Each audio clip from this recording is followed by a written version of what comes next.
नमस्ते, Vande Mataram. Revolution India channel पर आप सबका हार्दिक स्वागत, अभिनंदन। दर्शकों, जैसा कि हर बार मैं एक वायदा करता हूं, किसी ना किसी ऐसी खास शख्सियत से मुलाकात कराऊंगा और आज खुद रिवॉल्यूशन इंडिया परिवार गौरवान्वित महसूस कर रहा है। हमारे साथ आज के हमारे खास मेहमान डॉक्टर धर्मदेव विद्यार्थी जी, हरियाणा सरकार द्वारा हरियाणा साहित्य अकादमी हिंदी और हरियाणवी के माननीय निदेशक के पद पर मनोनीत किए गए हैं। सबसे पहले डॉक्टर साहब, आपको इस पद पर सुशोभित होने की ढेरों शुभकामनाएं। जी, सबसे पहले आपको प्रणाम, सभी को प्रणाम। डॉक्टर साहब, आपका जीवन बड़ा उम्दा और संघर्ष का और लोगों के लिए प्रेरणा का जीवन रहा है। जितना नज़दीक से हमने आपको समझा, ऐसे ऐतिहासिक काम आपने अपने जीवन काल में किए हैं। चाहे वो वीर शहीदों के लिए, बाल वीर दिवस के लिए आपने राष्ट्रीय स्तर पर जींद को एक नई पहचान दी, उन शहीदों को एक नया मुकाम हासिल कराया। चाहे वो कोई डीएवी संस्थाओं के रीजनल डायरेक्टर के तौर पर अनेकों ऐसी उपलब्धियां आपने प्राप्त की हैं और गौरवान्वित किया है। अब आपकी जो नई यात्रा है, हरियाणा साहित्य अकादमी हिंदी और हरियाणवी विषय के माननीय निदेशक के पद पर आप जा रहे हैं। किस प्रकार की आपकी यात्रा रहने जा रही है? क्या क्या मन में विचार हैं? क्या कुछ नया करते चलना है? साहित्य जगत के हमारे जो वृद्ध साहित्यकार हैं और जो युवा उभरते हुए साहित्यकार हैं, उनके बारे में आपके मन में क्या स्वप्न है कि उन स्वप्नों को देखकर हरियाणा साहित्य अकादमी हिंदी और हरियाणवी एक नई बुलंदी को छूने जा रही है? जी डॉक्टर साहब। सबसे पहले तो मैं हरियाणा के माननीय मुख्यमंत्री जी और पूर्व मुख्यमंत्री जी श्री मनोहर लाल खट्टर जी का धन्यवाद करता हूं, और माननीय गवर्नर साहब तथा यहाँ के जो स्थानीय विधायक हैं उनका भी मैं आभार प्रकट करता हूं कि हरियाणा सरकार ने मुझे इस जिम्मेदारी के योग्य समझा।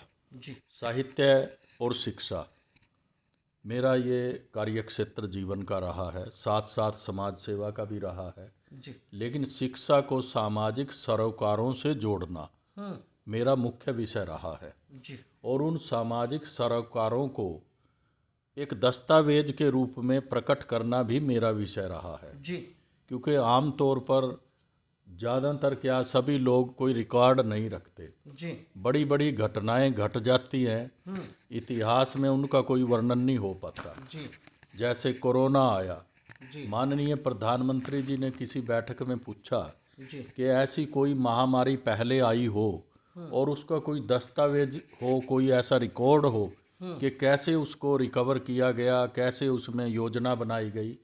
तो पूरे हिंदुस्तान में किसी ने नहीं कहा कि जी ऐसा कोई दस्तावेज हमारे पास है। जी, तो कोरोना जैसी बीमारी में बहुत सारे लोगों ने बहुत सा अच्छा काम किया, जी, सरकार ने भी बड़ा अच्छा काम किया। अब अगर उसको ऐसे ही छोड़ देते हैं तो वो थोड़ी देर में काल कलवित हो जाएगा, पता नहीं लगेगा कहाँ किसने क्या किया। अगर वो एक दस्तावेज के रूप में हमारे पास है तो आने वाली पीढ़ियां जब कभी ऐसा संकट आएगा तो उसकी सहायता से अपनी योजना बना सकेंगे। जी, तो ये हमारी सबसे बड़ी वो रहती है, कमी रहती है। तो ऐसी घटनाओं को लेखबद्ध करना, जी, विशेष रूप से अभी तो मुझे नहीं पता, क्योंकि साहित्य अकेडमी में मैं जाऊंगा, वहाँ के काम को समझूंगा, जी, उसके बाद कोई योजना बनाऊंगा। जी, लेकिन मेरे मन में जो विचार आता है, जी, जैसे हरियाणवी कल्चर की बात करें, जी, हरियाणवी भाषा बोली, जी, इसका कोई लिखित दस्तावेज नहीं है। जी, हरियाणवी जो सांग की पद्धति रही या रागणियों की पद्धति रही या भाषा की वो रही, तो वो कहीं ऐसी मतलब इकट्ठी रूप में नहीं है। जी, अब जितनी भाषाएं हैं, पूरे देश में विभिन्न भाषाएं हैं, हर प्रांत का व्यक्ति वो भाषा बोलना गर्व की बात समझता है। जी, मैं इंग्लिश मीडियम स्कूल में रहा, आमतौर पर पूरे हरियाणा में मैंने देखा है, लोग आके कहते हैं बच्चा जी इंग्लिश मीडियम समझ के करवाया था दाखिल, ये तो हरियाणवी बोलने लगा। जी, आपके पड़ोस में पंजाब है, जी, कोई पेरेंट्स आपको ये नहीं कहेगा कि जी बच्चा करवाया था पंजाबी बोलने लगा। आप गुजरात में जाएं, कोई नहीं कहेगा जी मेरा बच्चा गुजराती बोलने लगा। आप महाराष्ट्र में जाएं, कोई नहीं कहेगा जी मेरा बच्चा मराठी बोलने लगा। तमिल में जाएं, कहीं भी जाएं, ये सिर्फ हरियाणा में ही है कि लोगों को हरियाणवी बोलते हैं, जी। सभी बोलते हैं, लेकिन कोई नहीं चाहता मेरा बच्चा हरियाणवी बोले। तो वो भाषा इसलिए नहीं चाहते क्योंकि भाषा रूढ़िगत जो उसमें कमियां हैं उनको ही देखते हैं, उसके अलावा उसका कोई ऐसा डेवलप करके ऐसा कुछ सार तैयार नहीं किया गया जिसको हम भाषा के रूप में स्वीकार कर सके। इसलिए हरियाणवी एक बोली तक ही सीमित रह गया। जी डॉक्टर साहब। तो मैं समझता हूँ कि उस तरह के दस्तावेज की एक ज़रूरत है, ऐसी पुस्तकों का संग्रह करना, फिर उसके आधार पर अगर हो सके तो हरियाणवी पुस्तकें भी बन सकती है। हरियाणा एक भाषा के रूप में हरियाणवी को स्कूलों में भी लागू किया जा सकता है जी। लेकिन वो प्रॉपर उसकी व्याकरण बने, उसका कोई ढंग बने, तरीका बने, तब लोगों के मन में हरियाणवी भाषा के प्रति प्रेम जागृत होगा। निश्चित तौर पे। अभी तो लोग ये समझते जी गंदी भाषा बोलना ही बस हरियाणवी है, जी। इसलिए नहीं, इसको नहीं बोलते। हरियाणवी भाषा में जो मीठापन है, जी। जो स्पष्टता है और जो सरलता है, बिना किसी कूटनीति के, बिना किसी तरह की उसके लाग लपेट के हरियाणवी आप बोल सकते हो। और कई बातें तो ऐसी हैं जी। जिसको आप इंग्लिश में या हिंदी में या किसी और भाषा में बोलना चाहें, घुमा के बोलनी पड़ेंगी, हरियाणवी में एक ही शब्द में आ जाती है। क्या बात। सारी की सारी बात आपने एक लाइन में सारी किताब का निचोड़ बता देते हैं। हरियाणवी ऐसे मुहावरे, ऐसे लोकोक्तियाँ प्रसिद्ध हैं जी। लेकिन वो लुप्त हो गई, जी। तो उनको जीवंत करने की ज़रूरत है। जी डॉक्टर साहब। बाकी जो स्कूल लेवल से साहित्यकार तैयार होते हैं, वहाँ जो बच्चे हैं उनकी प्रतिभा का चयन करना जी। और उन्हें बढ़ावा देना। फिर उसके बाद कुछ ऐसे गांव स्तर पर भी ऐसे लोग होते हैं जो लिखते बड़ा अच्छा है जी। लेकिन थोड़ा लिखते हैं या उनकी परिस्थितियाँ प्रकाशन लायक नहीं होती। जी। एकेडमी के पास ऐसी योजनाएं तो हैं जी। लेकिन वही बात है कि वो कलाकार एकेडमी तक पहुँचे तो उस तक योजना पहुँचती है। जी।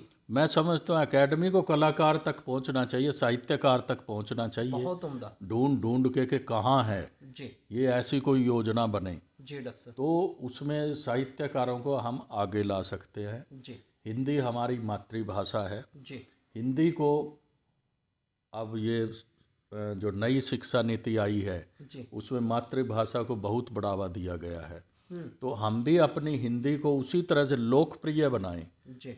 और इतनी सरल और सरस हो कि किसी को बोलने में उसमें शर्म महसूस ना हो, जी। इंग्लिश भाषा जैसा ही गर्व महसूस हो। तो ऐसा दर्जा उसको मिले, ऐसा प्रयास हमें करना चाहिए और वो स्कूल लेवल से ही ज़्यादा हो सकता है और फिर कहीं तक ले जाओ, उसको बढ़ाते चले जाओ। जी। और इसके साथ साथ जो हरियाणवी इतिहास है, हरियाणा का इतिहास, जी।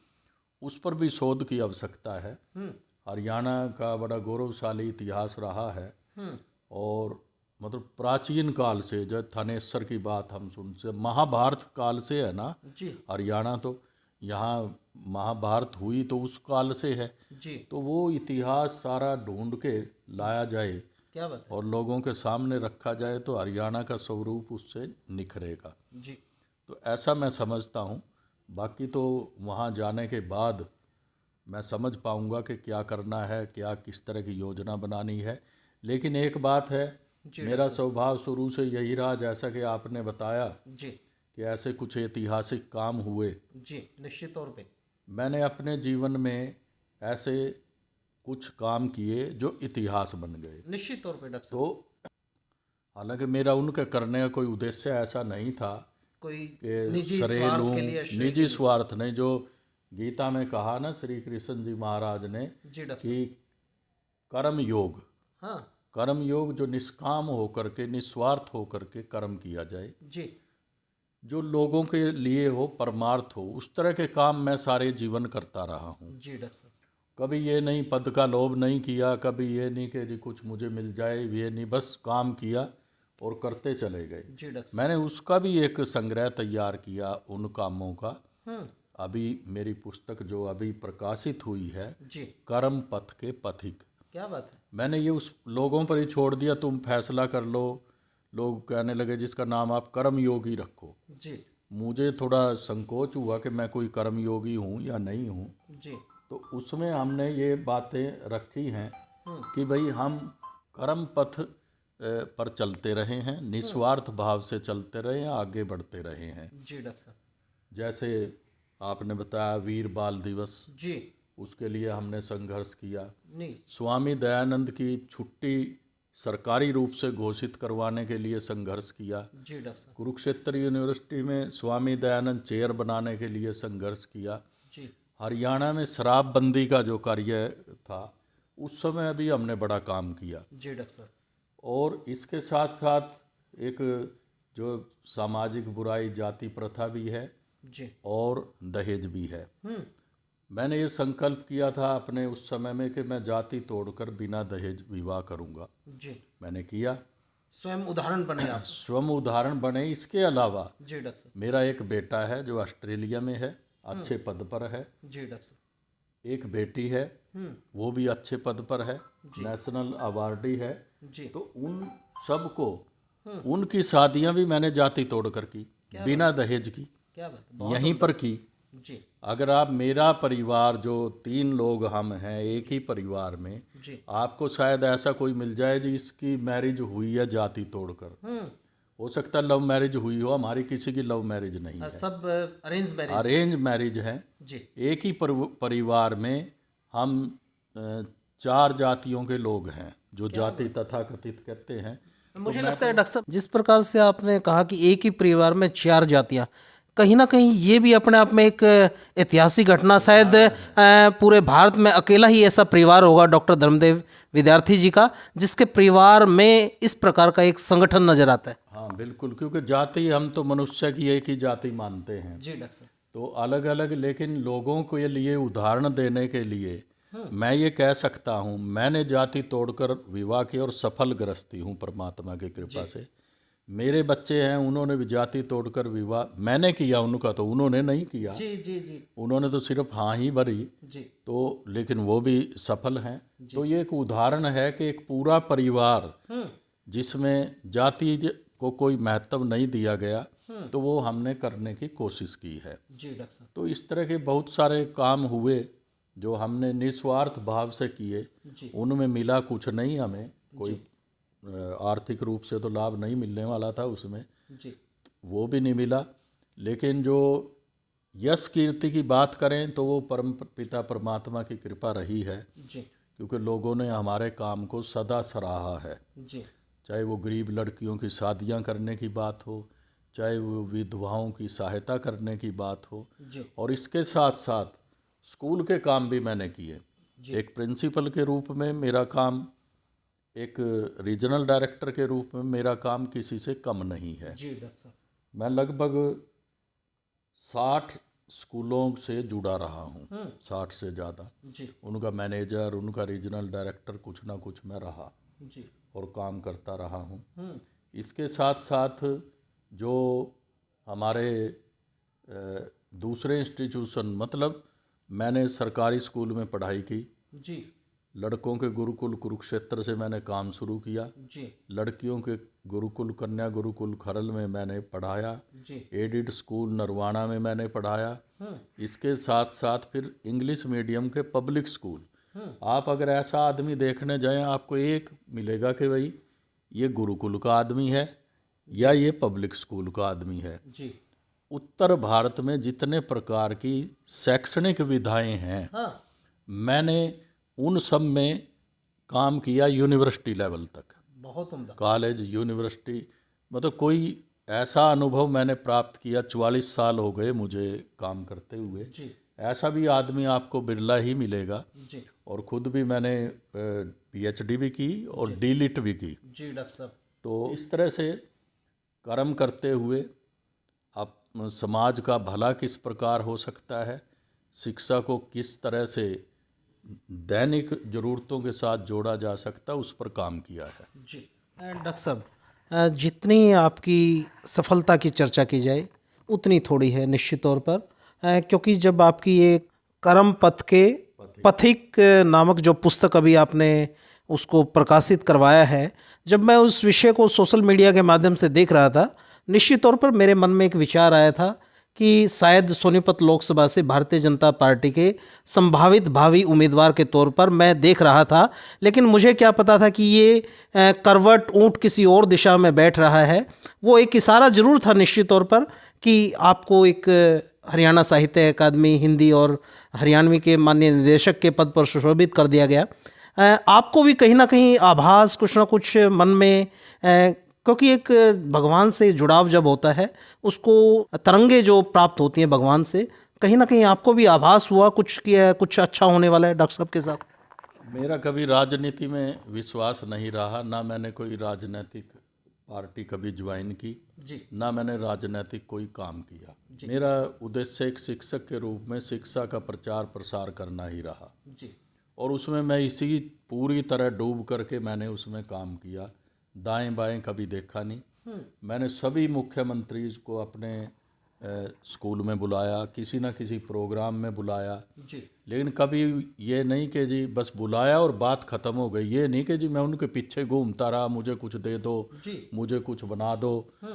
तो ऐसा कभी नहीं हुआ और मैं यही कारण है कि मुझे बेस्ट टीचर अवार्ड भी मिला नेशनल लेवल तक, क्योंकि मैं टीचिंग के अलावा हमने स्कूल बनाए, दान मांगा, बिल्डिंगें बनाई, हजारों हजार बच्चे उनमें पढ़ते रहे, बड़े बड़े स्कूल बनाए जो आज बड़े बड़े स्कूल हैं जी।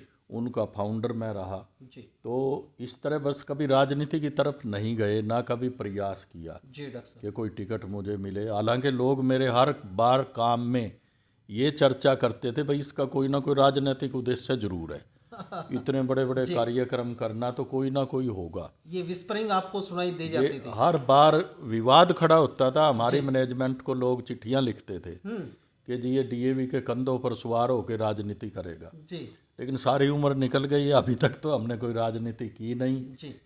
ये तो अब ये था कि भाई अब क्योंकि मैं सेवानिवृत्त होने जा रहा हूँ, 60 साल के बाद 5 साल की एक्सटेंशन भी ले चुका हूँ जी। रीजनल डायरेक्टर के रूप में डीएवी में मैं 75 साल तक काम कर सकता हूँ जी। लेकिन काम करने की आदत है तो लगता था भाई स्कूल छोड़ के क्या करूँगा मैं। जी। ये कुछ था कि भाई कुछ करें तो कोई काम मिल जाए, कैसा भी मिल जाए। मुझे कोई पैसे का प्रलोभन तो अब है नहीं, मेरे पास कोई ऐसा दायित्व नहीं है कि मुझे पैसा खर्च करना हो जी। तो इसलिए काम कर लें। फिर मैं सोचता चलो किसी मंदिर के साथ जुड़ जाएंगे, किसी धर्मशाला के साथ जुड़ जाएंगे जी। लेकिन परमपिता परमात्मा ये मुझे विश्वास था कि खाली तो मुझे छोड़ेगा नहीं जी। कुछ ना कुछ काम तो परमात्मा मुझे देगा ही। तो पहले हमारी इस विषय में विधायक जी के साथ माननीय मुख्यमंत्री जी मनोहर लाल जी से भी बात हुई है, इसमें कोई दो राय नहीं, लेकिन वो तो 1.5 साल पहले हुई थी। जी। कहने का मतलब जो बीज उसमें बोया था वो अंकुरित कब हो जाए किसी को नहीं पता। ये अब तो कोई आशा ही नहीं थी जी। अब तो आराम से बैठे थे हम और ऐसे आज के माहौल में तो कोई सोचने का विषय ही नहीं था। जी डॉक्टर साहब। तो ऐसे लगा कि भाई ये तो परमात्मा का साक्षात्कार, एक चमत्कार है, साक्षात चमत्कार। जी। तो मैं परमात्मा के प्रति तो वैसे रहते ही नतमस्तक है, तो उनके प्रति भी मैं हृदय से नमन करता हूँ। जी। जितना हमें पता है आपके समय के जो साथी रहे हैं वो बहुत उच्च पदों पर, कहीं ना कहीं महामहिम राज्यपाल के पदों पर रहे। हमें लगता है जो पद आज आपको दिया गया है हरियाणा सरकार द्वारा, ये बहुत पहले कुछ इससे कुछ बड़ा दिया जाना चाहिए था। ऐसा मेरा ही नहीं, अनेकों सामाजिक संस्थाओं के लोगों का ऐसा मानना है कि क्योंकि आपका अनुभव, आपकी त्याग तपस्या और समाज को कुछ देने का जो भाव है, वो नित नई आवाज़ें, विस्परिंग ऐसी आवाज़ें समाज में उठती रही कि डॉक्टर धर्मदेव विद्यार्थी जी के साथ के जो साथी रहे वो अनेकों राज्यों में महामहिम राज्यपाल के पद को सुशोभित कर रहे हैं। तो डॉक्टर धर्मदेव विद्यार्थी जी को ये जो एक पद दिया गया है हरियाणा सरकार द्वारा, ये तो एक शुरुआत भर है। भविष्य में कुछ और बड़े पद ऐसा मिले, ऐसी भावनाएं आज जब आपका स्वागत समारोह स्कूल प्रांगण में किया जा रहा था, सामाजिक संस्थाओं द्वारा किया जा रहा था, ऐसी आवाज़ें निकल कर आ रही थी। डॉक्टर साहब आपका क्या विचार आता है इस प्रकार से? ऐसा है जी, मैं ये मानता हूँ जो प्राप्त है वो पर्याप्त है। क्या बात है, बहुत सुंदर। उसमें कोई ज़्यादा उछल कूद करने की ज़रूरत नहीं होती। जी अगर परमात्मा ने जो दिया है अगर ये भी ना देता तो फिर हम क्या कर लेते। जी जी तो इसलिए उसमें संतुष्ट रहना चाहिए। जी बाकी जींद के लोग हमें बहुत प्रेम करते हैं, मेरे काम को नज़दीक से देखा है। जी जींद वालों का बस चले तो मुझे पता नहीं क्या बना दें वो। जी डॉक्टर साहब जी तो ये तो लोगों का प्यार होता है कि वो मुझे किस रूप में देखते हैं। मैं सौभाग्यशाली हूँ कि लोग मुझे मुझे भी मिलते हैं, आप ये बन जाओ जी, ये बन जाओ जी, ये बन जाओ, जी आप इस काबिल हो। लेकिन वो जो है परमात्मा है जिसने सब तय कर रखा है, वो जो करेगा ठीक ही करेगा। इसलिए कोई महत्वाकांक्षा ऐसी नहीं है कि किसी को धक्का मार के या आगे पीछे करके फिर मैं कहीं आगे निकलूं। काम करना है कहीं भी कर सकते हैं, उसमें कोई दिक्कत नहीं है। जी डॉक्टर साहब, यदि चर्चा के दौरान आपसे जो देश प्रदेश के लाखों युवा जवान जो गृहस्थ जीवन में रहने वाले व्यक्ति हैं, यदि उनके बारे में आपसे कोई मार्गदर्शन प्राप्त ना किया जाए तो ये जितनी चर्चा की है सब मुझे लगता है निरर्थक महसूस होती है। तो आपसे निवेदन है, कोई ऐसा प्रेरणादायक उद्बोधन आपका जो संदेश जो आम जनमानस तक आपके अनुभव का फ़ायदा हजारों लाखों युवा उठा सकें। जी डॉक्टर साहब। ऐसा है जी, दो बातें लोग कहते हैं, कर्म एक किस्मत। जी कुछ लोग किस्मत को नहीं मानते, कर्म को ही मानते हैं। जी कुछ लोग किस्मत को ही मानते हैं, कर्म का कोई महत्व नहीं समझते। जी लेकिन मैं ये मानता हूँ कि जैसे बैंक का लॉकर है, दो चाबियों के लगाए बिना नहीं खुलता, जी उसमें कर्म की चाबी भी चाहिए। एक बैंक मैनेजर के पास होती है, एक लॉकर मालिक के पास होती है। दोनों चाबियां जब लगेंगी तभी किस्मत का वो द्वार खुलेगा। जी डॉक्टर तो दोनों इम्पोर्टेंट हैं, किस्मत भी और कर्म भी। जी लेकिन कर्म करते रहना चाहिए और विश्वास के साथ, श्रद्धा के साथ, परमात्मा में विश्वास रख के कर्म करना है हमने। ये शरीर परमात्मा की धरोहर है, जी इसका किराया भी तो देना चाहिए ना कुछ ना जी कुछ। जी जी उसके रूप में जी मैंने तो काम करना ही करना है, उसे कोई कुछ माने या ना माने। जी कर्म करें, विश्वास के साथ करें, जी तो मैं समझता हूँ जीवन निश्चित रूप से प्रगति करेगा। जी डॉक्टर साहब, आपने अपना कीमती समय दिया, उसके लिए आपका हृदय से बहुत बहुत आभार। और एक बार फिर रिवॉल्यूशन इंडिया परिवार की तरफ से आपको ढेरों शुभकामनाएं। इस हरियाणा साहित्य अकादमी हिंदी और हरियाणवी के माननीय निदेशक के पद को सुशोभित करने पर ढेरों शुभकामनाएं। मैं दर्शकों को इसी सोच और इसी विचार के साथ छोड़े चलता हूं। मैं सरकार को भी बहुत बहुत बधाई देना चाहता हूं। समझदार व्यक्ति हैं, बुद्धिजीवी वर्ग ये कहते हैं, जब आपकी शर्ट का कोई पहला बटन बहुत अच्छे से बंद हो जाए तो निश्चित तौर पर सारे बटन आपके बहुत अच्छे से बंद हो जाएंगे और वो सब तरतीब से हो जाएंगे। तो ऐसा ही मुझे लगता है कि हरियाणा सरकार का माननीय मुख्यमंत्री नायब सैनी जी के मुख्यमंत्री बनने के बाद की अगर कोई पहली ऐसी नियुक्ति है जो समाज को एक नई दिशा और दशा दे सकती है, ऐसी नियुक्ति डॉक्टर धर्मदेव विद्यार्थी जी के रूप में और इस प्रकार के साहित्य के सागर में ऐसा एक पद दिया गया है, जिसके लिए हरियाणा सरकार को ढेरों शुभकामनाएं रिवॉल्यूशन इंडिया परिवार की तरफ से। निश्चित तौर पर सरकार के किए जाने वाले हर सराहनीय कार्य की भूरी भूरी प्रशंसा भी की जाएगी और निश्चित तौर पर कहीं कोई कमी नजर आएगी तो रिवॉल्यूशन इंडिया परिवार एक सजग प्रहरी होने के नाते से लोकतंत्र का और जनता और आम जनमानस को इसी सोच और इसी विचार के साथ मैं छोड़े चलता हूं।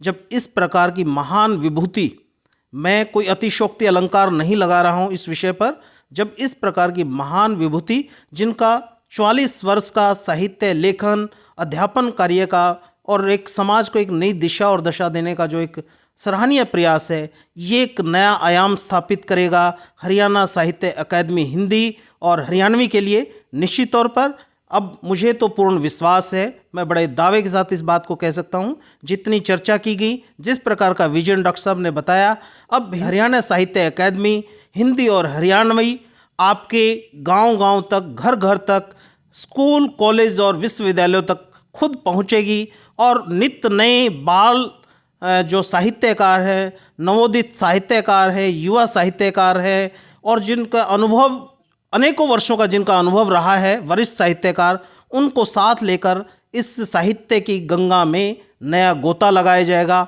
और हरियाणा का एक नया इतिहास लिखा जाएगा, ऐसा मेरा विश्वास है। देखते रहिए रिवॉल्यूशन इंडिया। फिर किसी अन्य दिन किसी खास शख्स से मुलाकात कराएंगे। जय हिंद, जय भारत, वंदे मातरम।